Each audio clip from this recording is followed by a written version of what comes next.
সম্মানিত উপস্থিতি, আমার সময় সংকীর্ণ।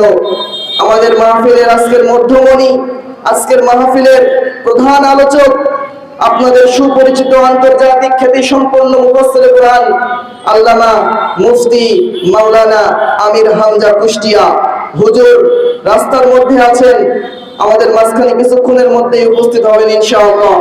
আমরা হুজুরের মুখ থেকে সুন্দর কোরআন এবং হাদিসের জ্ঞান গর্ভ আলোচনা শুনবো এবং আমল করার তৌফিক আল্লাহ আমাদেরকে দান করে। সকলেই বলছি আল্লাহুম্মা আমিন। সম্মানিত ভাইরা আমার, আল্লাহ সুবহানাহু ওয়া তাআলা পবিত্র কোরআনুল কারীমের সূরাতুল আহজাবের 40 নম্বর আয়াতের মধ্যে বলছেন, মা কানা মুহাম্মাদুন আবা আহাদিম মির রিজালিকুম ওয়ালাকির রাসূলুল্লাহি ওয়া খাতামান নাবিয়্যিন। ও দুনিয়ার মানুষ, তোমরা শোনো শোনো, আমাদের রাসূল কোনো যেমন তেমন মানুষ নয়, কোনো ছোটখাটো মানুষ নয়। আমাদের রাসূল হলো মা কানা মুহাম্মাদুন আবা আহাদিম মির রিজালিকুম ওয়ালাকির রাসূলুল্লাহ।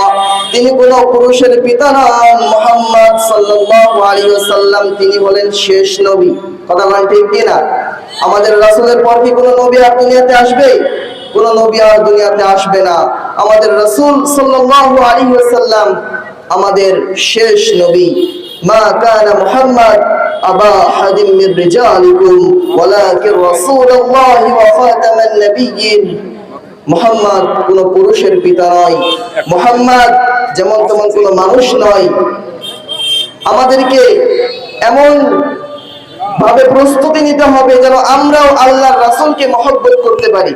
আজকের আলোচনার বিষয়টা হচ্ছে আল্লাহর রাসূল উম্মতকে কত মহব্বত করেন।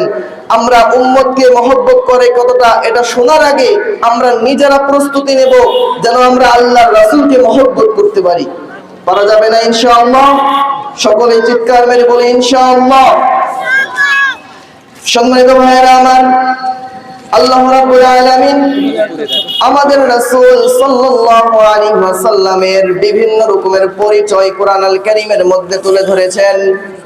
যেমন করে মুহাম্মাদুর রাসূলুল্লাহ ওয়াল্লাযীনা মাআহু আশিদ্দাউ আলাল কুফফারি রুহামাউ বাইনাহুম। আল্লাহ রাব্বুল আলামিন যুগে যুগে অনেক নবী ও রাসূল প্রেরিত করেছেন। বিভিন্ন রকমের নবীর, প্রত্যেকটা নবীর একটা একটা করে উপাধি আছে, আছে না নাই?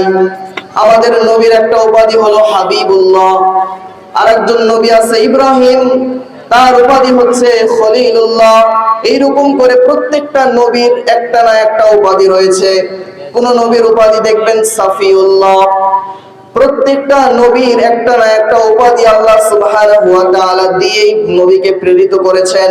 কিন্তু আমরা এমন একজন রাসূল পেয়েছি, এমন একজন নেতা পেয়েছি যার উপাধি হলো হাবিবুল্লাহ। চিৎকার মেরে বলুন আল্লাহু আকবার। হাবিবুল্লাহ এমন একজন রাসূল, আল্লাহ সুবহানাহু ওয়া তাআলা বলছেন যে আমি যত নবী দুনিয়াতে পাঠিয়েছি আদম থেকে শুরু করে নিয়ে সকল নবী আমি আল্লাহকে খুশি করার জন্য কাজ করে। আর আমি এমন একজন নবীকে শেষ পর্যায়ে পাঠিয়েছি, মুহাম্মাদুর রাসূলুল্লাহ সাল্লাল্লাহু আলাইহি ওয়াসাল্লাম। এই নবীকে খুশি করার জন্য আমি আল্লাহ নিজেই কাজ করি। আল্লাহু আকবার।